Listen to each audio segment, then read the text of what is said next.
Kunau Mamang Lekai, Lenkat Piraksi, Lumunungi Miwasing, Lekaba Tingnam, Birendro, Singamaka, Imphal, Lenkat Piraksi, Lekidaba Mayang Lambam, Manikanta Maite, Kurai Konsam Lekfal, Lenkat Piraksi, Lekidaba Ketimayum, Jiban, Kurai Konsam Leka, Imphal, Lenkat Piraksi, Konsam Kamesur Maite, Kurai Konsam Leka, Manung Sing Lenkat Piraksi, Lekidaba Togdam, Munesur, Kojuman Mamang Lekai, Bisnupurgi, Manungi Miwising, Mamta Lenkat Piraksi, Lekidaba Toksong, Wilson, Nungwebung Bazar, Imphal, Manungi Miwimata Lenkat Piraksi, Lekidaba Sagonsem, Sursandra, Porompat, Tawan Tabalekai, Imphal, Lenkat Piraksi, Gurumayum, Tata, Kwakatil, Konjing, Lekai, Imphal, Manungi Miwimata Lenkat Piraksi, Lekidaba Laisram, Romeo Singh, Moirang, Thana, Lekai, Moirang, Lenkat Piraksi, Lekidaba MD, Jamaudin, Yaripok, Singa, Hairong, Manung Miwimata Lenkat Piraksi, Lekidaba MD, Nawaz Khan, Yaripok, Singa, Hairong, Lenkat Piraksi, Lekidaba Amom Rakesh, Elias Afi, Elang Kangkupi Awang Lekai, Manung Miwimata Lenkat Piraksi, Lekidaba Wahing Bam Debadatta, Langwidu Mamang Lekai, Manung Miwising, Lenkat Piraksi, Manung Miwising, Suri Haile Lojaraga, Adugalaba, Kai Kunazariba, Rawaina Ponta, Pikraba, Tauba, Ataubi Singi, Manunda, Ekai Kumnaba, Utsabagi, Mikubadu, Lausagi, Sidra, Tauba, Taubi Singi, Pana Tairam Dongi Damak, Rawaina Ponta, Pikraba, Yam Ubomatam, the Kai Kunabu Pio, and then I tell you, Ramtam Jibaton, Aliba, and the Makono Minercy.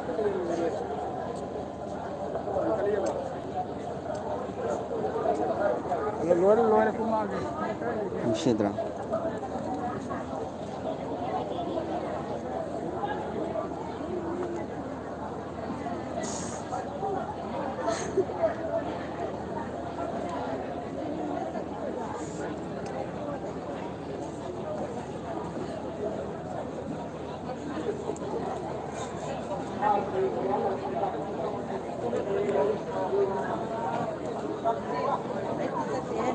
Lesin Biriba, Koi Kibik, Baidel, Ajabatari, Lekidraba Singi, Diktin, Teniki, Manunda, Kai Kumna Busabaki, Kubri Logere, Haraga, Mamantang, Wainami, Patuksa, the Su, Koi Lenkat Biriba, Koi Kibika, Koida, Sida Langariba, Koida Tabariba, Kodosinasi, Harauna, Lobira, Sahi, Bada, Amutu Pangkuk Saba, the great Dun Abrajingi, from Sida. Taruh yang dibagi dalam waktu itu, hanya khabar Pagi kan lebih pada pabung dah hana pada si apa dia muku kamsen kami tinggi mai lagi samlaba kudos posing nasi kai kudo busa di besi nasi harau na lobiu noruk ceri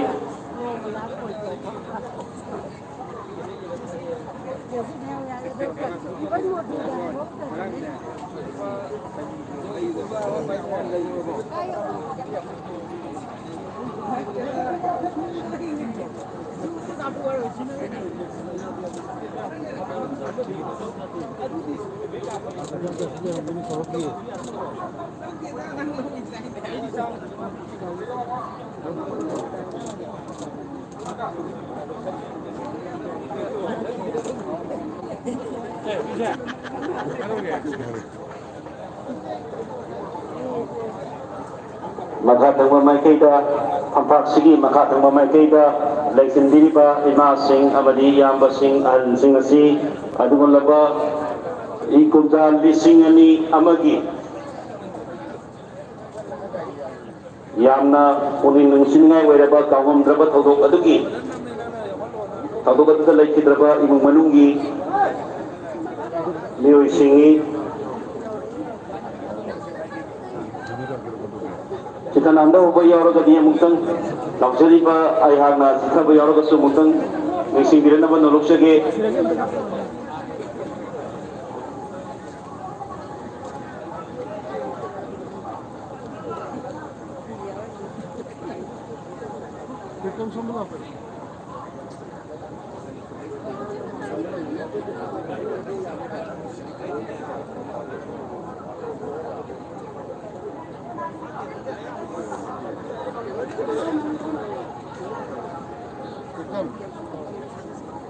Amuka na noluna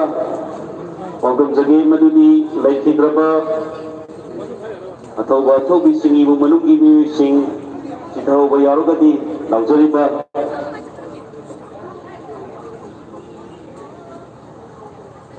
langsung ba wanda pau mutang bibiro lalu namai pai bahai ketare TNC bayarna bagi sistem dumtang sibiro electric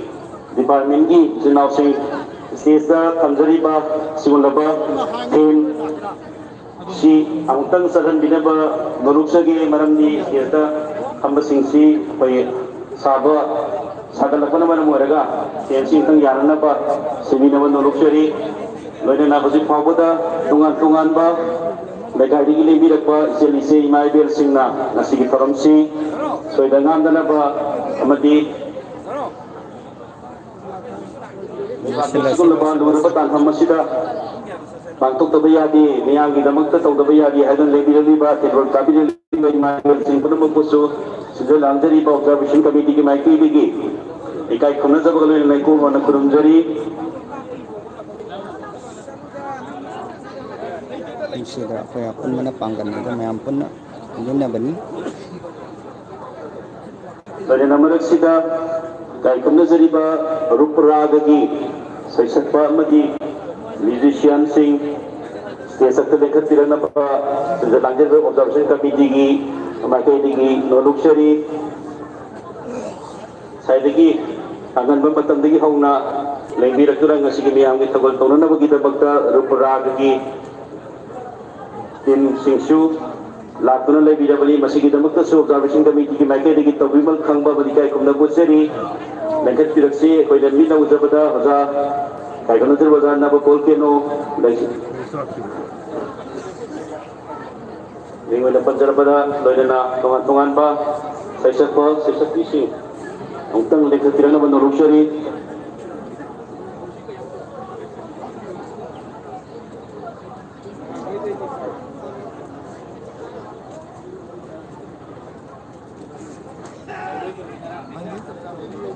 Tapi, saya ni, macam kalam mana ba? Adu loko, adu hairong deh. Adu mana? Nanti yo ni yang yo ni, yang yo memang yang yo. Macam ni ba? Nah musida apa mata ni lagi wakalon dani Ya beri. foto bi ada apa atau bising fam dah lain dah mesti kalau kon English aduga activagi soma koi mangki bata hobi ba yaro gadi announcing pata sidagi praman bibire ka lobi ba yagani hobi ba yaro gadi announcing pata leire ora baduna ai da luxury ba ai fam dagi lobi ba yagani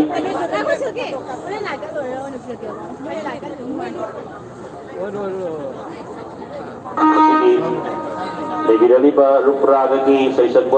kising pada magbubing o na panjat na kasu sige musician sing pada mag dahil tidak pergi magta mali rupra gagi itu guna ba kahit kung nasari ba kawaloy sing pada magbu amu kasan na kahit kung na ba mali kadang na ba tawimal kag ba usari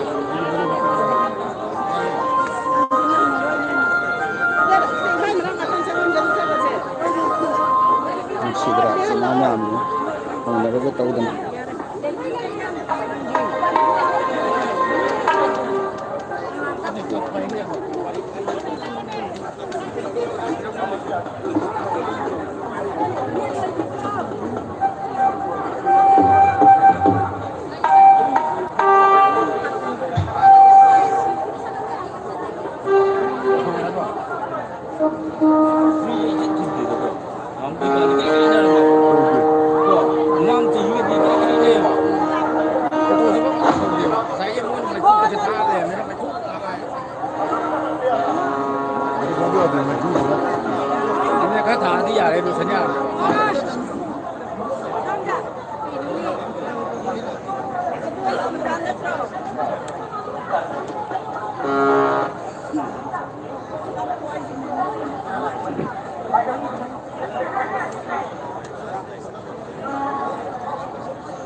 Ini matan lah ini pareng lain betul. Betul.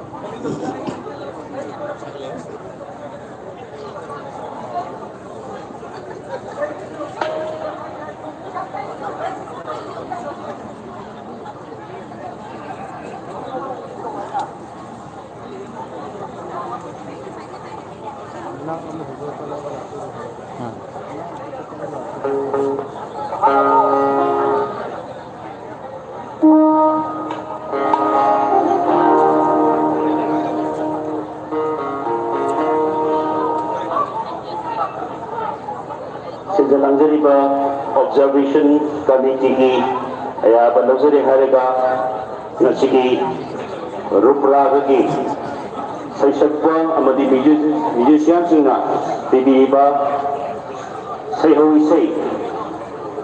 miyamda kudul tabzari miyamda taranna upila benurukjari Pangan sa sitawai sanya pak tri gai. Em đi vào xe khan nắng mà mi này bà ăn thế sai rồi nhưng cũng bà không đầu mi nhàng này cái nào không có gì cái này con mà này tao nó lại sang dân gì đó nó làm cho nó chốt rồi tao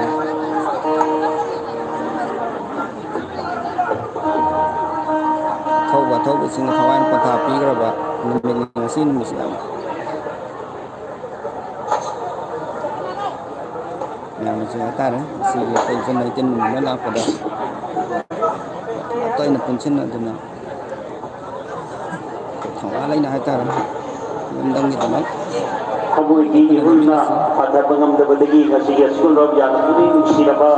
itu masih kita buka tongan bahasa ini ihulna pun masih kira-kira masih kita tetap jadi.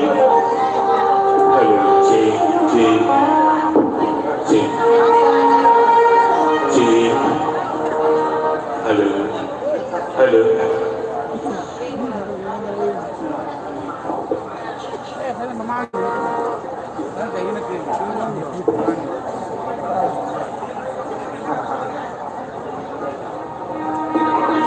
Kekupat. Awang bios mana tu?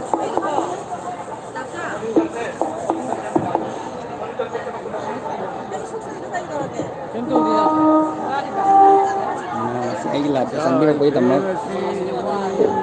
Ini kan thagak seri.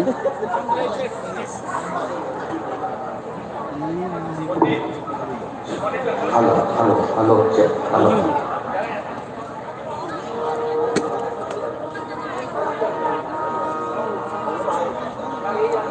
Kamu kesana nianda noluk seri madudi. Hai agan macam lagi baby dan pernah lagi apa rupra lagi saya sekeloi sing abadi musician sing lah nasigi karom sigi saya wisai nianda betul tapi apa dalam jadi bersinggi ya betul saja noluk seri. Ngambalang nak kata ni. Kalau sudah tahu dia.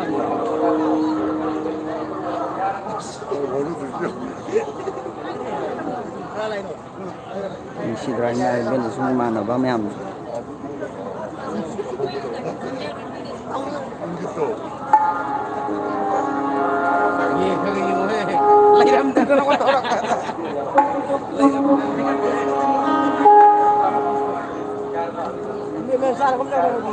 Miyampu